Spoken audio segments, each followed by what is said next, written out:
A face do lobisomem. Quem já suou frio numa noite quente pode imaginar o que senti quando cheguei ao local da cena que vi pela tela do monitor. Tudo começou de maneira corriqueira.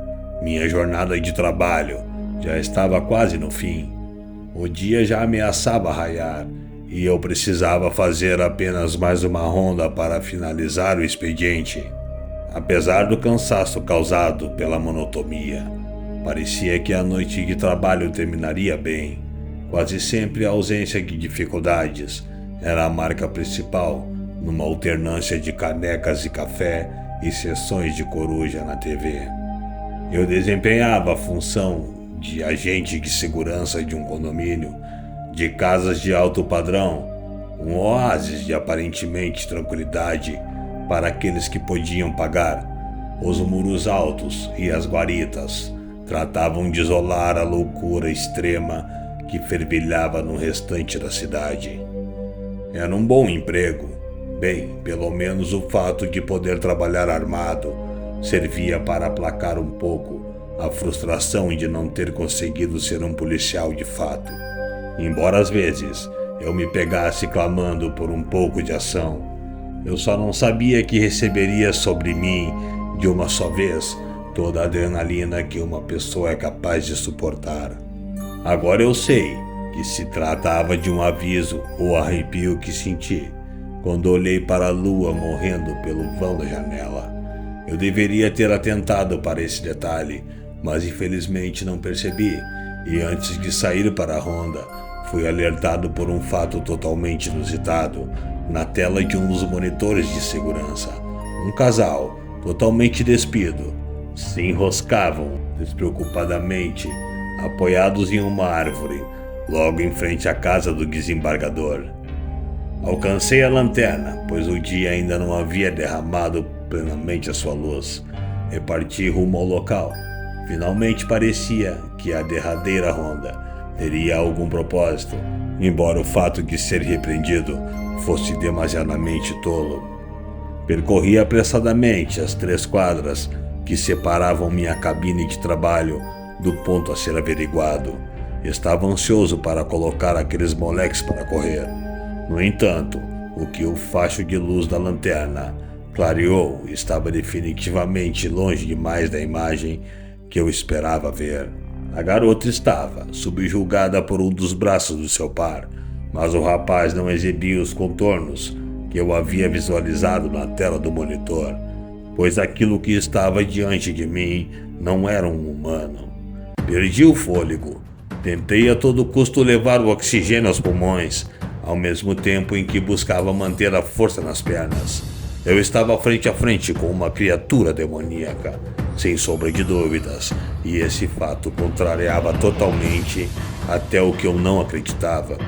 Os traços épios da fera exibiam um tom extremamente enegrecido pelos fios espessos e enrigaçados que revestiam plenamente a superfície do seu corpo.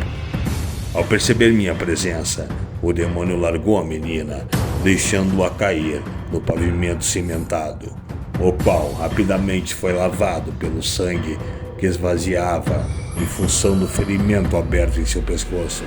Ela estava morta.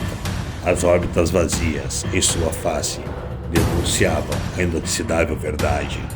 Caminhando em minha direção, o assassino revelava a tal natureza de sua identidade, uma cabeça enorme e canina, de onde um olhar tão vermelho quanto o sangue recém-derramado se mostrava. A criatura parecia ansiar por mais, por muito mais. Engatilhei a pistola e acertei 2 tiros na face horrenda do monstro. Porém, ele continuava a caminhar, decidido a pôr um fim em minha existência. Disparei mais 2 vezes. O sangue negro espirrou em todas as direções. Ele me agarrou pelo pescoço. Meus pés deixaram o chão. A rigidez no aspecto deslocou meu maxilar. A fera arfava. O veneno do seu hálito me desnorteava, ao ponto de quase me fazer perder a consciência. Com muito custo, disparei mais uma vez. O tiro atingiu na parte inferior do focinho. Uma mescla de saliva e sangue passou a verter diretamente do ferimento aberto pela garganta. Um gosto amargo parecia destruir minha fé na vida, como se uma serpente retorcesse em meu estômago. Regurgitei uma massa gosmenta. Eu estava prestes a sufocar com o meu próprio vômito. A escuridão nubleava a minha visão. Não sei como, mas consegui erguer a pistola mais uma vez, ao mesmo tempo em que escutava o esforço derradeiro, um grande estalo, que por pouco não arruinou meus tímpanos. O demônio gritou. Eu seria capaz de jurar que havia sido de dor. A pressão no meu pescoço diminuiu. Com isso aproveitei a chance e descarreguei o restante da munição sobre o maldito. Mas quando o último projétil o atingiu, ele já não exibia os traços demoníacos. Era novamente um homem, e quando os primeiros raios de sol o tocaram, a identidade daquele rosto se revelou. Era nada mais nada menos que o filho mais novo do desembargador. Ainda abalado, tomei o pulso do rapaz para confirmar a certeza que me dominava. Ele estava morto. O desespero me invadiu. Não adiantava argumentar. Em qualquer hipótese que eu pudesse levantar, só haveria uma constatação. Minhas balas seriam encontradas no corpo do garoto. Mas havia uma esperança. Todo o monitoramento era gravado. Se eu pegasse o DVD na cabine de segurança, seria possível provar minha inocência, pois o monstro apareceria para quem quisesse ver. Deixei os corpos estirados na calçada fria e corri o mais rápido que pude. Eu precisava colocar as mãos nas provas antes que o condomínio despertasse. De forma rápida e urgente, coloquei a gravação para rodar, mas para meu profundo desespero, a figura que avançou em minha direção me agarrou pelo pescoço e foi abatido por minha arma. Não se mostrava como um demônio. Era o rapaz, exatamente do jeito que ele era. Não havia escapatória. Eu seria acusado de assassinato. Tomei o DVD nas mãos e fugi. Seria impossível provar a verdade. E eu não queria parar na cadeia pela morte do filho de um desembargador. Numa só noite, todas as convicções que eu poderia ter acerca da realidade e da ficção desabaram sobre minha cabeça sem cerimônias. Então, no anonimato que a clandestinidade, minha nova condição, me empunhava, estudei e procurei desvendar a névoa que costuma camuflar a nitidez da verdade que nos cerca. E da mesma forma que um morto-vivo não reflete nem espelho, descobri que um demônio da lua não revela sua verdadeira face em outro meio que não seja sobre o véu da luz branca que vem do céu. Por isso a gravação não captou os contornos da besta. Aprendi também que o chumbo pode fazer mal à parte humana da criatura, mas não pode ferir a fera. Assim, com a chegada de um novo ciclo, o demônio inevitavelmente ressurgiria dos mortos, com uma face mais nefasta a homenagear a lua. Mas uma esperança ainda resta. A prata, essa sim, com toda a sua nobreza, pode pôr um fim definitivo na vida de agouro do amaldiçoado. De poucas coisas posso me orgulhar na vida, dentre estas, os bons contatos que fiz ao longo dos anos, os quais, na hora certa, mostraram seu valor, enquanto antigos amigos me viraram o rosto. Os agentes certos, pelo preço justo, me estenderam as mãos. Sem a ajuda de um excelente armeiro artesão, eu não conseguiria uma peça única e letal para aniquilar aquele monstro.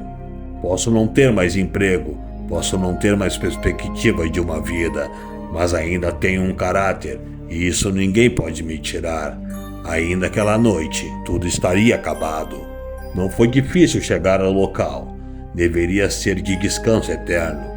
O pobre rapaz poderia até não ter culpa pela natureza maldita que o dominava, mas ele iria pagar a si mesmo. Não seria certo deixar a matança continuar. Assim esperei por horas, até que a lua derramasse seu lamento diretamente sobre o jazigo do endemoniado. Logo como eu havia previsto, um urro das profundezas do inferno tomou de assalto o Campo Santo. Engatilhei um revólver e aguardei.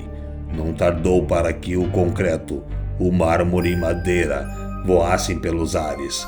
A criatura estava livre e com a vingança a escorrer pela língua que pendia da boca escancarada. Ele me olhava. Dentes brancos e longos refletiam no luar. Ergui as mãos, apertando firmemente o cabo da arma. A besta chocalhava as patas de forma ameaçadora. Mirei no centro daquela cabeça descomunal, mas no instante decisivo não pude atirar. No tambor só havia uma bala de prata, um único bilhete para a libertação. No fim das contas, um enorme problema. Da maneira mais dolorosa possível, descobri que a mesma lua que despertara a fera dos mortos agia também em mim. O veneno da besta, aquele que caíra em minha garganta em forma de sangue e saliva, corria agora em minhas veias. Ao som de um estalo, eu começava a mudar. Uma escolha estava em minhas mãos. Seria ele ou eu. Fiz um esforço insustentável para manter a sanidade. Seria impossível admitir como minha natureza demoníaca de uma fera inumana. Enquanto a prata silenciava o clamor do meu cérebro e a chama da vida lamentavelmente se esvaiava do meu corpo, ainda havia a sombra do filho do desembargador a correr sobre a luz da lua em busca de sangue. Eu jamais poderia me tornar aquilo, pois apesar de tudo, era a de um homem, a verdadeira imagem em mim incrustada. Uma boa noite a todos e obrigado por assistir mais um vídeo neste canal. Não esqueça de deixar o seu like, se inscrever no canal e comentar em nossos vídeos.